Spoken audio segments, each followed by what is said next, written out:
Javier, DC, obviously a big fight, the rematch with Anthony Rumble Johnson. How's he feeling ahead of this fight? He's feeling great, very motivated, very focused on fighting Anthony Rumble again for the second time. Excited for the fight. Yeah, and how do you keep him motivated, with the injuries and everything else? Him, coming into this, trying not to lose any momentum that he's had from his last fight. Well, with DC, he's self-motivated. Him wanting to prove that he's a legit champion and wanting to make history. So I didn't have to motivate him at all. This is all done through what he wants. And how important is it for him to be a leader in the room as a champion? It seems like he really motivates the rest of the guys on that team. He's been extremely helpful for me since he became the team captain, and he's the leader for sure, And whenever there's problems, he goes and fixes them before I have a chance to address them, so I really appreciate that. Yeah, and a lot of people have been saying, he kind of looks a little bit drained ahead of this weight cut. Does that annoy you as a coach, hearing stuff like that? Because he's always made weight. No, it doesn't annoy me. I mean, it is what it is, and we'll see what happens, right? He should make weight, and we should be ready to go. And how important is it for DC to neutralize Johnson in the first round? Because he's so dangerous. We see all of his fights, end by first-round knockout.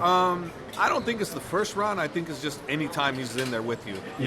Obviously, the later it goes, an individual like Johnson, because of the way he builds and expends energy, the longer it goes, the less dangerous he becomes. But nevertheless, he's still dangerous as long as he's in front of you.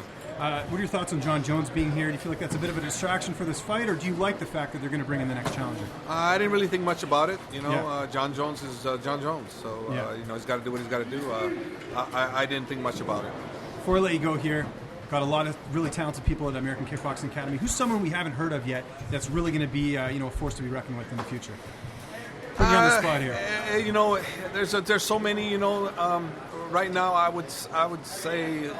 I'll hold off on that. Okay, fair enough. Well, DC talked about Islam Makhachev and how great he is in the gym. Do you feel like, eventually that's a name that we're going to be hearing a lot more of? Islam is definitely someone to be looking out for, but he's also with Khabib's team, Eagles MMA, so... we yet to see, he's always welcome with us, but, I always look at him as Eagles MMA, even though we do, look at him like family at the gym, but, he's also got a great team over there that they're building. Have you talked to Khabib at all since the whole debacle, UFC, this last fight? Yes, we discussed it the day after the fight. He came over to my room, and we discussed it, and he said he had to go have himself checked out. He was going to go to Germany because they have a specialist over there, and he has done that.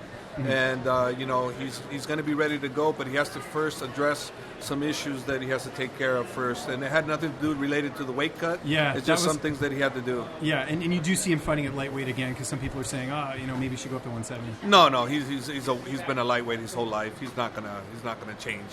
No, he's staying lightweight. Best of luck on Saturday, Coach. Thank you.